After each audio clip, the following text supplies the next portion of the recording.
This presentation on risk analysis, real options, and capital budgeting is probably best seen as sort of a continuation from our last presentation on capital budgeting, and we had more of a how do you get the cash flows and what matters sort of topic then. Well, here we're going to kind of talk about capital budgeting at a higher level, or not at a higher, more of just a next level sort of thing. And I got more on it here in the slide deck, but I'd kind of actually like to, before I even forget, I'd kind of like to get something in our repertoire that I gave you enough hints about it, I'd like to think, last presentation to be of some help. But as you're hitting new types of practice items and questions and stuff like that here in our course, I want to be a little bit more explicit on an important topic, and then we'll say I'll re-hit it again on the slides, but since it was kind of where we ended last presentation, I wanted to sort of quickly elaborate here in this presentation. So to be specific, what I'm talking about here are the three S's of analysis and NPV and stuff. And as always, your book has more detail and stuff on all of this, but I'm trying to help, believe it or not, sometimes, by giving you some insights about some things that you're more likely to run into, hints on questions to come, concepts that tend to bother people more, especially when they're brand new to the topics, that sort of thing. All right, so sensitivity analysis, the easiest thing to remember here is, right, alter one variable at a time, right, and analyze the impact, right? But the fact that you're only letting one variable at a time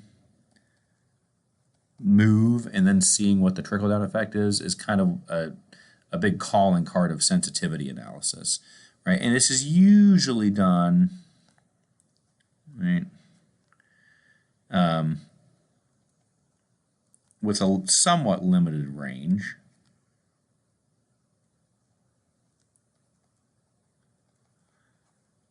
Oh, excuse me, I need to, with a somewhat kind of broad range so that you get a feel for how much things move with a single entity at a time, right? A scenario analysis alters multiple variables at a time.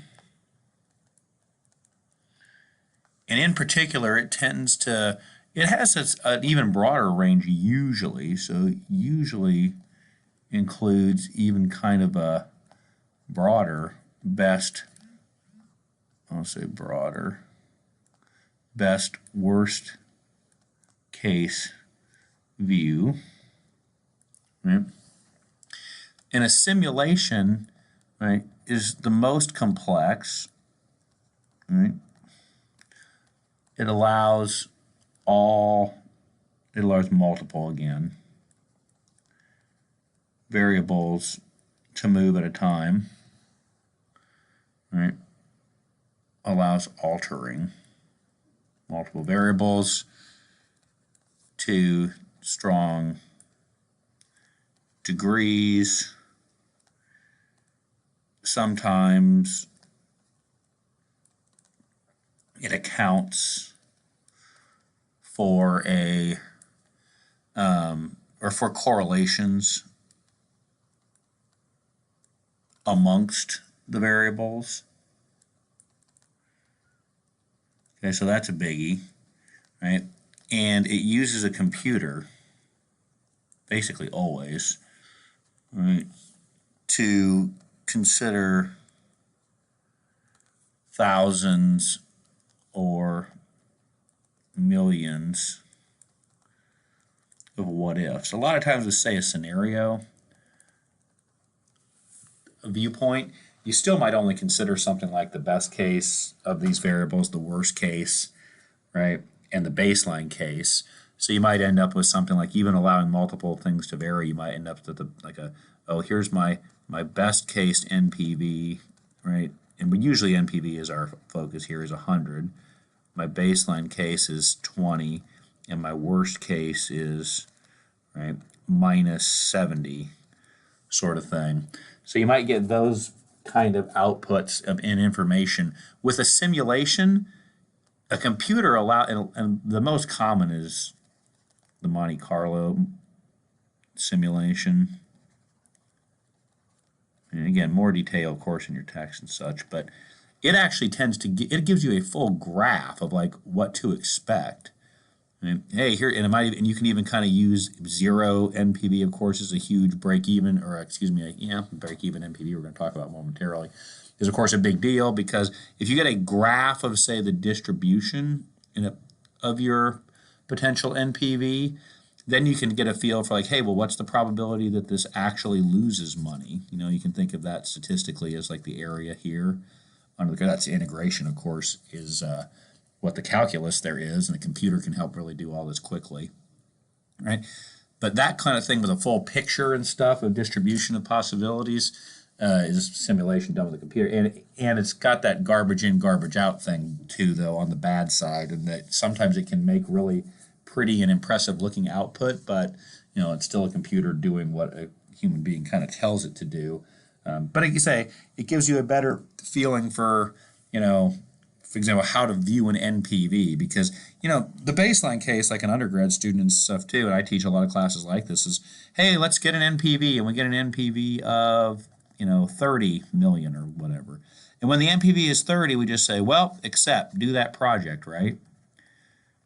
Yeah, but what if it's a $30 million NPV, but, you know, it also loses money? You know, let's redraw the distribution here, right? But it also, some kind of Pareto, let's say it also loses money like 48% of the time if you do the area under the curve, right? And that kind of thing would kind of imply different decision-making stuff, right? Because it tells you more information about risk and such, and it doesn't only view things in kind of a one-period static viewpoint with your NPV. So NPV, knowing what it is and stuff, is more of an undergraduate type of thing, but you get more and more and more into this with detail, and you start doing more computer programming and all sorts of fun stuff, all right? So we'll do some of this via decision trees, but that whole concept speech right there for a few minutes, I give it to you because there's a number of concept questions along those lines here, and it's detailed in our text and such as well, but I want you really on the ball, on the lookout for those sorts of tips, if you will, because they're going to come up again, and you kind of know, at least more quickly, where to reference those sorts of things when time comes to answer. So we're going to talk about some decision trees here momentarily, different kinds of analyses, and of course what real options are. We talked a little bit about that too in our last presentation, but give you some more detail about the different types of real options that they are, why they have value, and that sort of thing. Right? Decision tree allows you to graphically represent alternatives. It's a visual that lets you see kind of a path through the woods and what might happen next if you do this. Although the weird kind of thing about decision tree analysis is that you oftentimes have a real eye at the endpoints and such, just as much as you do the starting point. You don't only think, of course, about where you are today in the woods and the fork that you're staring at, but the other forks that are going to come down the road based on what happens to fork one, sort of thing. So one of those things, too, that I think is kind of, right, best done via an example, and this was not mine originally, right, but squares represent decisions to be made, right? So study finance, get an A, B, or C. Do not study, get a D or an F, sort of thing, right? The lines leading away from the squares show you the alternatives. The circles, right, represent the receipt of information. Right? So, for example, right, you get a test score, right, which then leads to a certain, right, kind of final grade in this sort of setup. But what's more common, right, might be something like a financial example that we're going to go ahead and set up here about Pensa Pharmaceuticals kind of thing, considering developing a new drug with a preliminary testing phase that'll last a year, cost $1 billion, and there's a 60% chance that you prove successful. So right off the bat, you're thinking, there's a 40% chance that I might be really, really flushing $1 billion sort of thing. Well, if the initial tests are successful, you can go ahead with full-scale production, and this investment phase will cost $1.6 billion more and occur over the following 4 years. What you're getting at here, right, at least as an initial setup, right, is this sort of framework. Right? You have two decisions to make, whether to run the test at all or not to test. And then if you are to test, right, then are you going to invest at all? Right? So you could just decide not to do any of this all out of the gate, or if you do a test and get a certain result, right, you might decide to move even further forward with investment or not to. Even here, still to me, this has a bit of a feel of confusion is probably too much, but there's a lot to digest right here, right? Even parsing it out this way.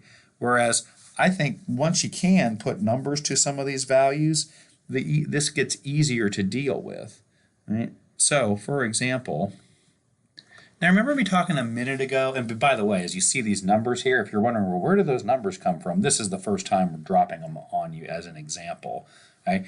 And if you're, say, wondering about where the flow came from, think again of our last presentation where we do, right, revenue minus some costs, including depreciation to shield some taxes, getting a profit, paying a tax, adding back net profit then, and then adding back the 400 of depreciation to your accounting profit to get a cash flow. Same kind of thing we did before, okay? But why are we doing this sort of thing? If you're peeking here at this slide, 6, and this one's 7, right? We're trying to get an NPV, we're calculating the NPV of what happens, right, after we have a successful test or an unsuccessful test. Well, remember the setup here? Right? And remember what we talked about here a moment ago, and the idea that you might sometimes even go so far as looking at the ends of your decision trees, right, before you start thinking about breaking down the number crunching analysis. Now here, right, I need to clarify with you too here, right? The investment phase will cost $1.6 billion. The investment phase, right, is the next year, right, following the successful test, right, would cost $1.6 billion. I want some numbers tied to these ending possibilities because ultimately the values tied to those are going to end up driving the decisions that I make even all the way back at the very beginning. Right, so here's my successful, right, test followed by my investment. Right, so if I go ahead and test, I'm just going to assume that I test, that I take this fork up here, and if I test and then my test is successful, now we know that happens 60% of the time, we're going to implement that later, and then what do I make? Like what becomes the result, right, of a successful test? Right? Well, it cost me $1,600, right, over the next year, but it then returns 1588 cash flows in years 2, 3, 4, and 5. Right? So when I come up with all of those numbers, I get an NPV of $3433.75.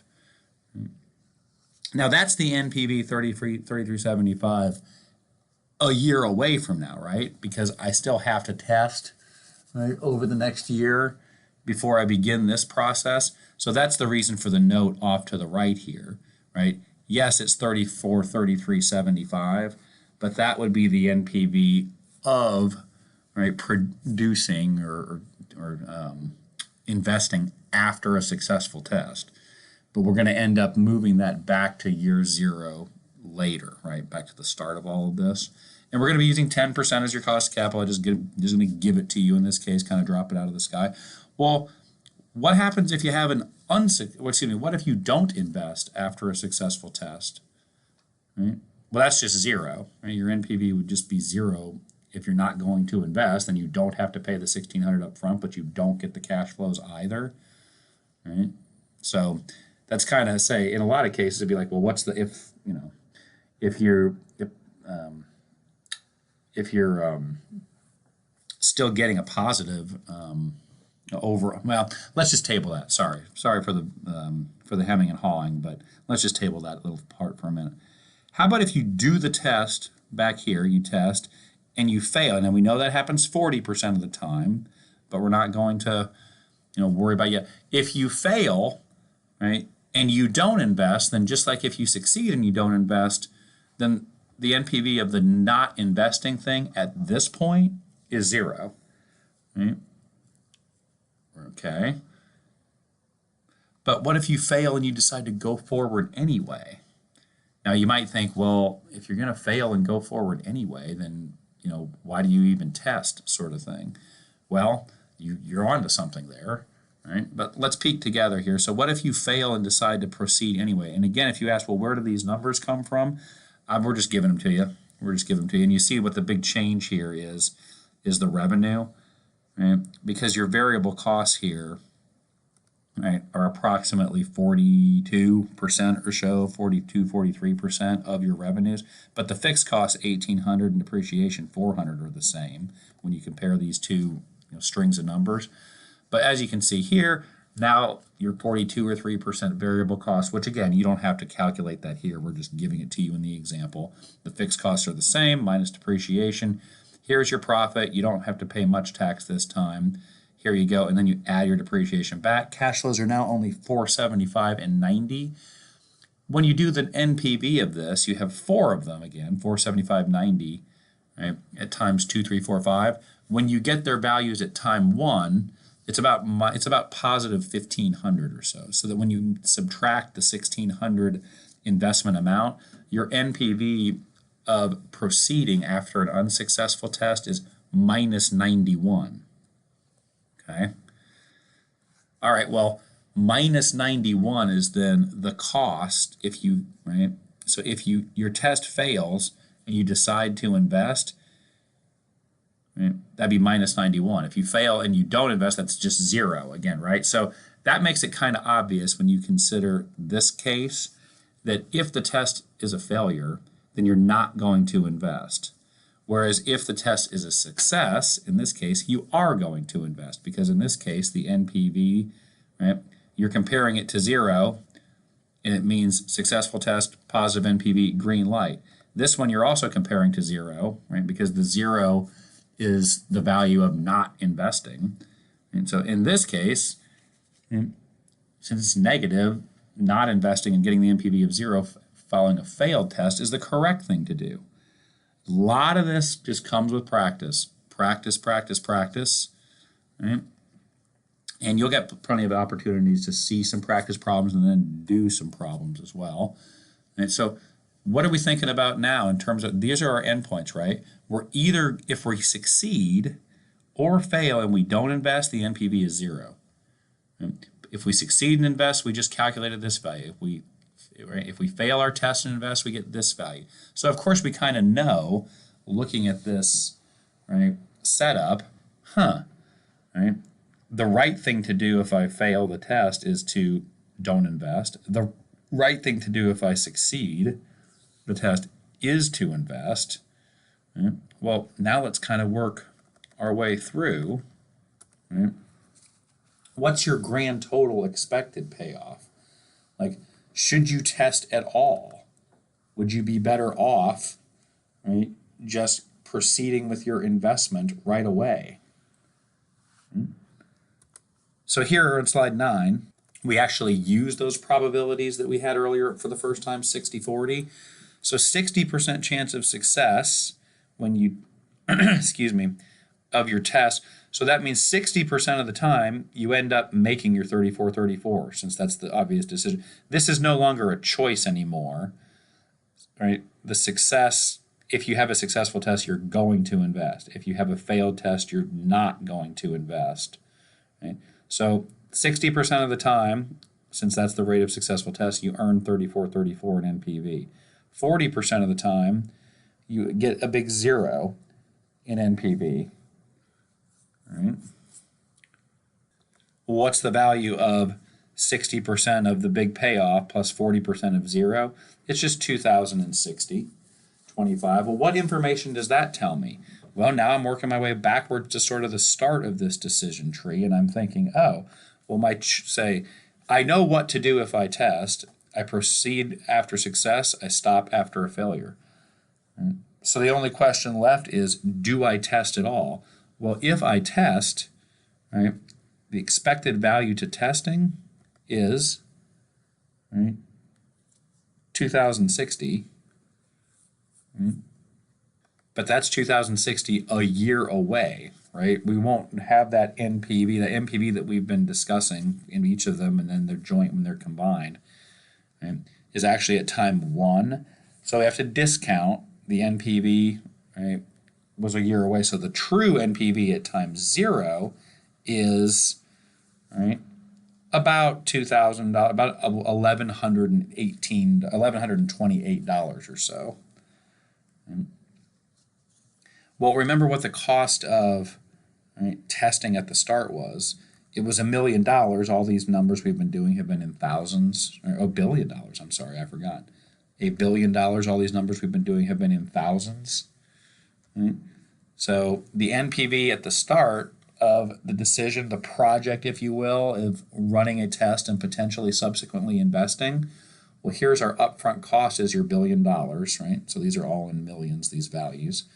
And there's your $2 billion in NPV that's a year away. When you get a positive NPV in this case, yes, you should indeed test. Right? And I say, the math part of this, I know it's a lot, but they say the practice on this sort of thing is open to you. And us too doing some examples to demonstrate. I already gave you kind of to start the day the talk about sensitivity, scenario analysis. Remember, sensitivity, only one thing moving at a time. Scenario allows multiple things to be working at a time. A lot of this kind of stuff is done on spreadsheets, particularly nowadays, but it probably doesn't surprise you. And then we want to keep an eye on the idea of break-even analysis too. There's kind of, in your book you see there's talk about break-even accounting analysis, which has more of a focus on sales, like how many sales does it take to break even, sort of thing, versus an NPV break-even analysis. So you might check your, for concept time and concept checks and that kind of thing, you might check again to verify you got the difference between the accounting break-even and NPV break-even. All right, there again, sensitivity analysis, right, how changes in a variable affects your NPV. Something like the change in your variable costs, for example, is a really common example when you're actually looking at financial numbers. Right? But the big thing conceptually is that every variable except one is fixed, and you're only getting a feel for, how does my overall, right, performance depend on the changes of my variable costs? So NPV is usually the number that we're checking the effect on. Right?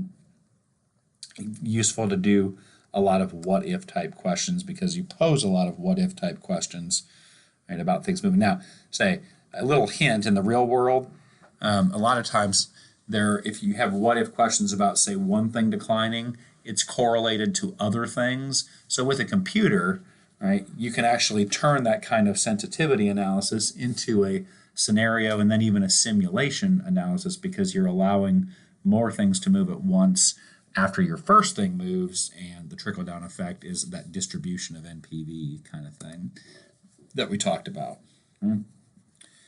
Let's try a little bit of that via example. So Cola Inc. is considering a project requiring a $400,000 initial investment. 4,000 annual unit sales are expected, keep an eye on that, at a price of $4.99 each. Variable costs are 77% of revenue, so it's a pretty high, right? Variable costs, like cost of goods sold-ish type of thing. Fixed costs, excluding depreciation, are $300,000 per year, right? And the tax rate is 40%. If you have a 5-year lifespan, right, then what do we think about the NPV of such a project? And we're going to use straight line depreciation this time, right, to make things a little bit easier. And we'll again use that 10% cost of capital, right, sort of look. And right, okay, so here, right, when we're looking at our example, and you peek through the next few slides, 13 is the kind of the baseline case, and then 14 and 15 are two problems or two potential issues, sort of thing. Right? Slide 14 is if your sales go down, right? And slide 15 is if your costs go up. Okay. This one is, right, your sales declining from 4,000 to 3,600. That's 10% less, right? 400 or 4,000 times 10% is 400. So 4,000 minus 400 is 3,600. That's one bad thing that could happen. Right? So let's see what the impact would be. Here's another bad thing that could happen. Right? Your costs run 10% higher. Instead of 77%, they're 84.7% of your revenue, right? 84.7 is 10% more than 77. So that's the layout, right? Baseline. And the baseline project looks attractive, right? You have an expected NPV of 83,128. Now, where did that come from? Well, the 83,128, right, that's just your annual cash flows here, right, of, so you got to depreciate that, those fixed assets to earn back some tax, if you will, shield. But remember what you're actually doing here when you look at this project, get those annual cash flows here on slide 13. What you're actually saying now is, hey, here's my initial cost, 400, and then if I have 127.4 with a cost of capital of 10%, right? And this is for a 5-year project, so 127.4, right, that's a 7. 127.4, 127.4. If we do that sort of thing, right, that's what gives you the NPV of 83,128. And so if you're a beginning finance student and you see that NPV, you're like, well, of course I'm doing this project, sort of thing. But you don't really have any respect or information with that approach of, well, how sensitive is this? I mean, that's a nice NPV, but how close am I to having a bad NPV, a negative NPV even? And the answer when you peek at a couple of bad news possibilities here on slide 14 and 15 is not really that far, right? If my sales go down 10%, now I'm looking at a project that loses me money. Right? Now it's not as, right, it's not as much of a loss, minus 21 is this gain, but how likely is it that my sales are actually 10% less? Well, that's the kind of thing with the distributions that you can see from computer simulation, Monte Carlos and stuff, you gain more information. This one would be even worse. This is your cost going up just 10% more, right? And now you're looking at a big negative. And how likely is it that your cost might be 10% higher than you actually expect? Those are the kind of things you want to be careful of, or things. So, right? Just to keep in mind, of course, this still also goes back to things like our IRR and things like that too. You can think of this in a different way if you want and think about, well, hey, what's my actual, say, if 10% baseline case, so I'm thinking about like my IRR might only be 10.2% or 10.6%, and you have this toolbox now to crunch numbers and think about items that way as well if you want. So you can work in reverse here and figure out other things. For example, hey, if you sell 8% less, right? Because 10% less, you have a loss. If you run the numbers at 8% less, your NPV is exactly 0. That's a break-even type of NPV analysis sort of thing. With your variable costs, if the costs are 2.4% higher, if they, instead of 77%, if they're 79.4, you can work backwards with a computer and figure out the exact amount, and you'll see for yourself that at 2.4% more cost, 79.4, you'd actually have an exact 0 NPV. That's the kind of thing that, again, computers can kind of help us do. Right? Sensitivity analysis gives more idea of standalone risk because it'll identify dangerous variables, in that if you do one at a time, which is what sensitivity analysis helps you do, it helps you consider the impact of any one variable at a time. And if you do that, you'll get information about how much my NPV might move. And if you compare your results of your sensitivity analysis for multiple things that you consider, you might get a feel pretty quickly for, well, which one matters the most or the least or not much, that sort of thing. But this doesn't account for relationships among variables. We're certainly not doing anything like incorporating how they're correlated yet with one another, right?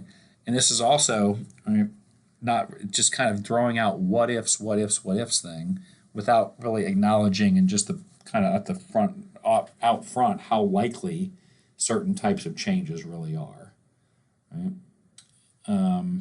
You could, in some cases, it might be really, really important to consider potential sales variations because it would be possible from your marketing experts to tell you that 20 or 30 or 50% difference in sales is possible.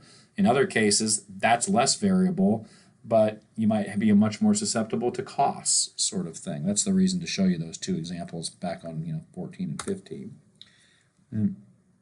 The scenario analysis, especially as a concept thing, we talked about this last presentation as well.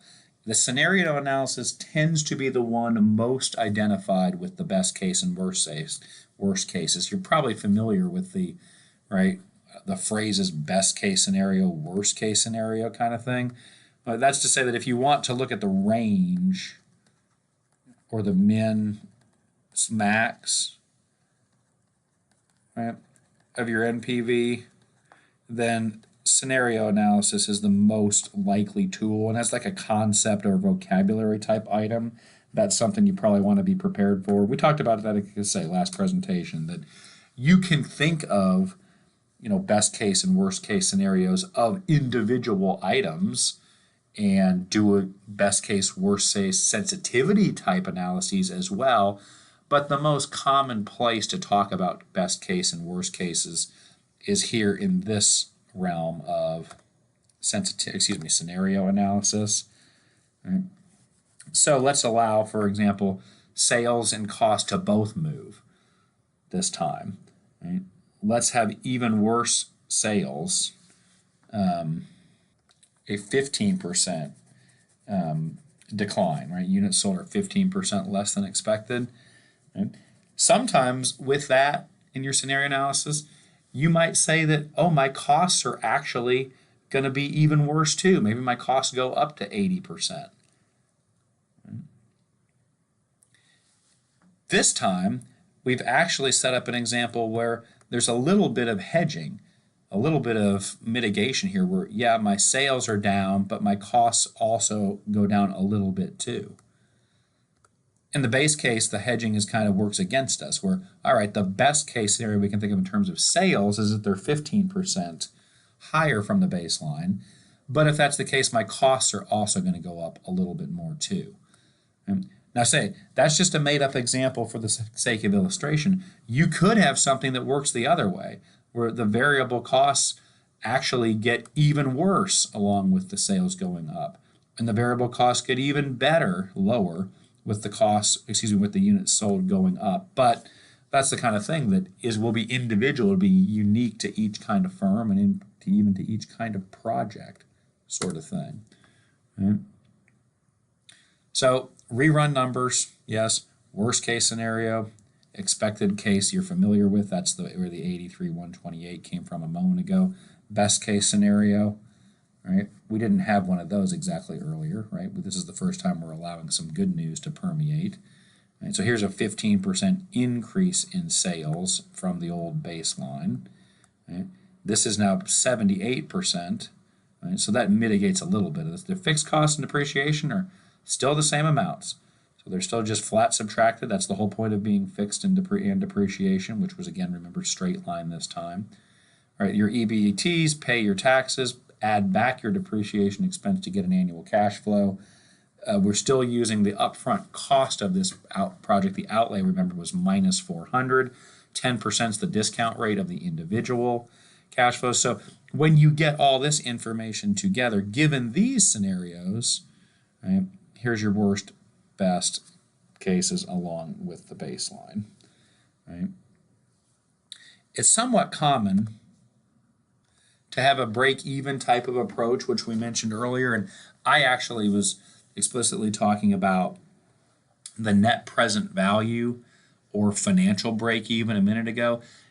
All three of these are, terminology that you might familiarize yourself with, but I think we have some concept type questions in here where you want to know that accounting break-even just compares your sales. It lets you know what sales is necessary to have a net income of zero, but net income is a really big accounting thing, right? It's your book profit, your accounting value.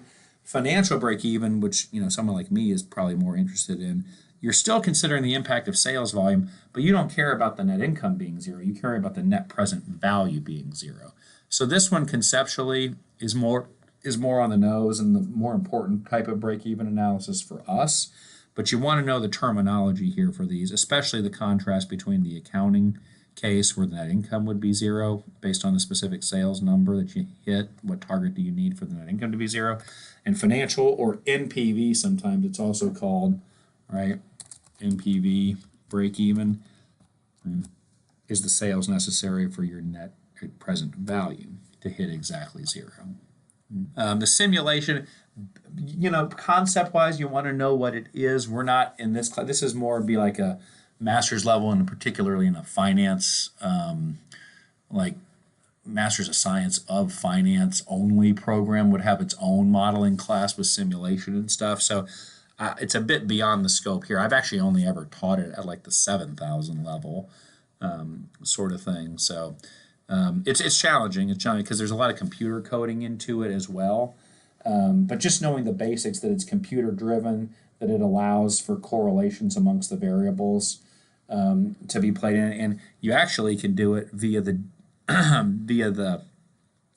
correlations via the distribution of each variable with one another, sort of thing. And then the computer can do hundreds or thousands of trials and let you know what the NPV is in each time, and do a graph of the whole thing. That's kind of when we started off today, and I wanted to highlight the difference between these things here for our new chapter. We talked about this some. You'll want to know, obviously, as a concept thing, that simulation is the most complicated of all. It's most computer driven. You might want to make sure that you're familiar with that term Monte Carlo simulation. Right? There's some discussion in our text about all the detail of that sort of thing, and it's a concept item that I sometimes will allow to be out there in concept checks, quizzes, and stuff like that. So be ready, and don't be baffled by the pretty output or how complicated all the math looks. It's still a garbage in, garbage out sort of thing in the world. So you can tell a computer to do all these beautiful tools, but if there's something wrong about what's going into the setup, you're still in big trouble. We talked about real options some, right? Last presentation, but I didn't do too much on it at that point. I just kind of let you know that, hey, it adds value to a potential project because it allows you to kind of pivot on the fly. So let's talk about a few specific examples of types of real options. As a concept thing, it would probably be useful to familiarize yourself some with the different types of real options, what the vocabulary terms are for them, and what those mean. And of course, it's also important to sort of understand that real options, like we talked about last presentation, continue to add value. Right? They might be kind of thought of as hidden. They're not necessarily the sort of thing that you appreciate at first because they're kind of more implied. What they really do is allow the corporation to change its mind on the fly. That's what I meant. I made the comment last presentation about a static sort of thing. Well, the opposite of that, of course, is dynamic. So it allows you to update what you're going to do. And it's kind of it's one of those things that's, most people actually understand it. I mean, if you have a horrible project and nothing is selling, then it's not unusual for a company to pull the plug on an idea that's going badly, right? It happens all the time. So it's kind of a hidden option that's actually there when you're considering doing a new project, that say you could abandon it or that you could expand it, kind of thing. But it's sort of hidden in plain sight that sort of dynamism, that dynamic opportunity is there. Right? Let's see what else. What you're really getting here is, as the bottom bullet point describes, you're getting the ability to limit the bad cash flows, maybe even stop them, right? Or to magnify your good cash flows. And when you allow those things to price themselves into a framework, you see the increase in value of a project. Then you can even compare, hey, here's my NPV with my real option. Like, hey, I have an NPV of 120 for project A. But I have but if part of project A is the chance that it fails, right? And when it fails, that has some negative connotation that drives my value down to 120. Right? But what if I have the right to abandon this project after, say, a year or two, rather than run it out for its expected life of, say, 5 or 10 years? So if I have the abandonment option, just as one example, I don't get as much of the negative impact from, say, the failure type branches in my decision tree, and the NPV for this project might go up to something like $170. Well, if you have that contrast, then you can say that the actual value of the abandonment option is $50. It's the value of the project with the real option versus without. Okay, that sort of thing. So some specific examples. I just mentioned abandon. That's, of course, a defensive type thing. I mentioned that type of framing even last time, where it allows you to give up. And I got an example for you with specific numbers next slide. Rather than continue down forks that bring in negative NPV in year 3, negative NPV in year 4, negative NPV in year 5, why am I still spending this money, right, to generate these losses? I'm burning cash. Well, at some point you would just stop, right? That's what I mean about these options hidden in plain sight. Rather than just worrying about taking these losses that impact the NPV of the project, right, just allow it to be cut off after a certain point, potentially with some cost to do that, but that's an abandonment option. Right? A timing option allows you to delay the start. That's a concept terminology thing that I might also commit to my repertoire if I was in y'all's shoes. And then this is a more aggressive option. This is an optimistic one, looking to expand. When you have some sort of success, right, then it allows the potentially a chance to ramp up the production or start a tangential project that will generate a positive NPV in its own right. And we know back from our discussion of terminology and cash flows that that would be an externality, an incremental externality, that complement that would add to the NPV of the starting option, sort of thing. So knowing those terminology, I don't hit you too hard with making you learn how to do the analysis on real options. So I got a little bit of that out there for you, but it's not something that I crack the whip on enormously. Just some. So let's do one example here of, say, the abandonment option. And we're trying to keep the contrast kind of clear here. You can do some of these more with full decision trees. So, but then one nice thing about the abandonment option is it kind of allows you to just like not do the project anymore, right? Which kind of puts an NPV of 0 on future steps after the abandonment level. So that even still is a mouthful. So let me describe what I'm going to show you here in the next couple slides, and just get it out there via demonstration. You could do this project. It has a 3-year life. It costs $5,000 up front, right? It makes you $2,100, $2,100, and $1,750 the next 3 years. If the cost of capital K is 10%, what's the NPV to just doing the whole project? Well, that's line 1 here on the next slide. It's a money loser, right? So based on everything we learned, even kind of through just a regular NPV type of attack, you would just say, well, don't do this project, silly. It's going to lose you value. The $5,000 that it costs up front does not pay for itself, because the $2,100 and $1,750, after you factor in the cost of capital, it doesn't repay for itself. The NPV is negative, right? And then we say, well, hold up. This is not, there's other potentials here. You actually have options. Like, you could do the project for only 1 year, right? Make your $2,100, and then it's now used, this machinery, but you can sell it for $3,100. Right? Or another possibility, you could make $2,100 in year 1 and $2,100 more in year 2. Right? And after 2 years, you can scrap it for $1,700, right? Because it has a 3-year life and you're only 2 years in. Or you can run the string out, and as we just did, the NPV was negative when we kept the machine for its entire 3-year life. But what if we abandoned it in 1 year? What if we abandoned it in 2 years? Well, here's the 1 year at the bottom. Right? What if we abandoned it after 1 year? Well, we would make 5.2 in year 1. But when you think, well, 5.2 beats 5,000. Yeah, but that $5,200 of income is 1 period away. So when you discount 5,200 at 10%, you end up around 47.27, and your grand total NPV is again negative. So it doesn't look like it's a good idea to just walk away after 1 year, right, and scrap this thing. But what if I tried 2 years? Right? That's the blue one in the middle, and it turns out to now be a money winner. Right?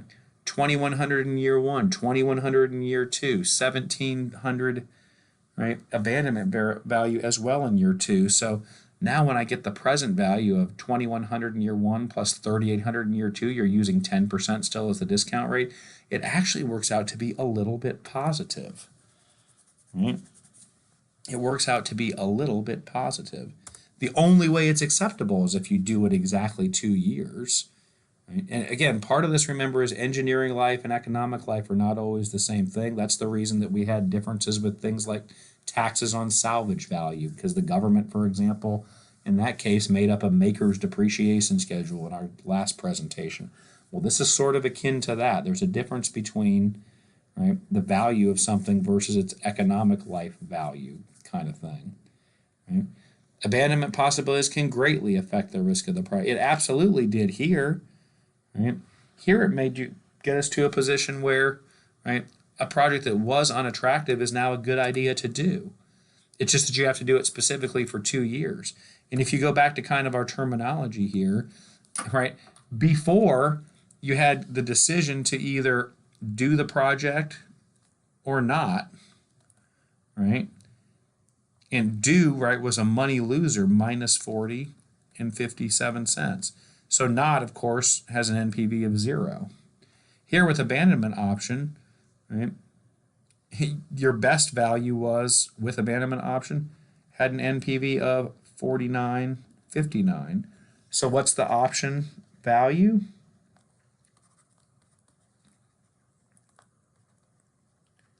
$49.59.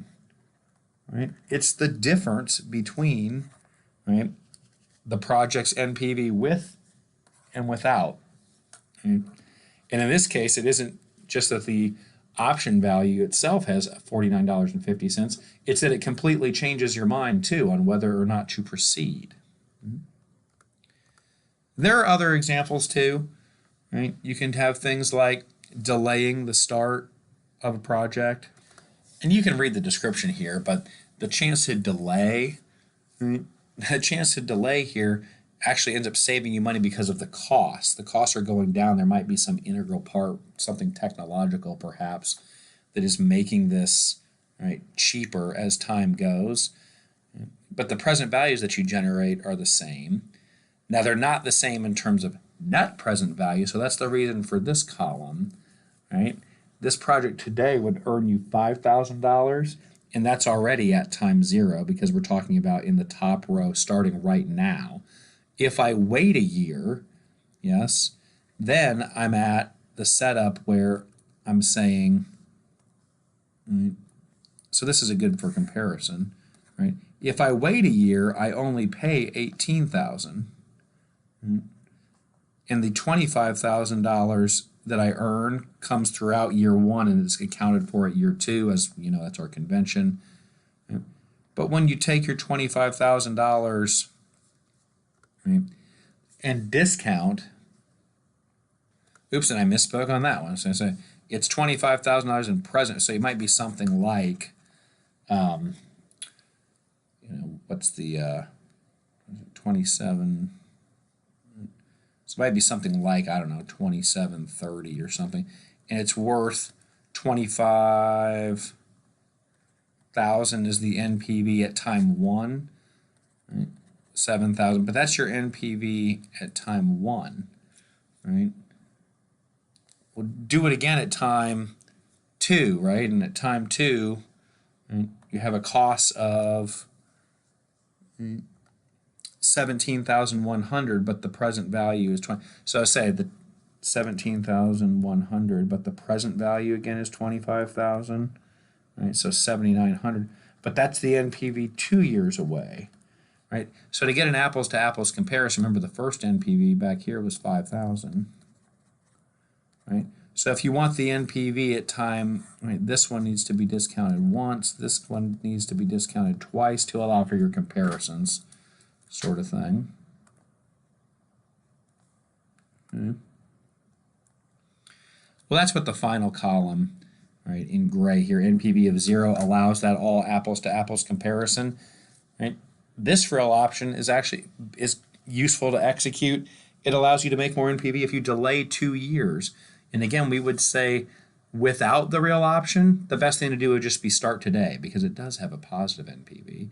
But the value of your delay option here is $1,529.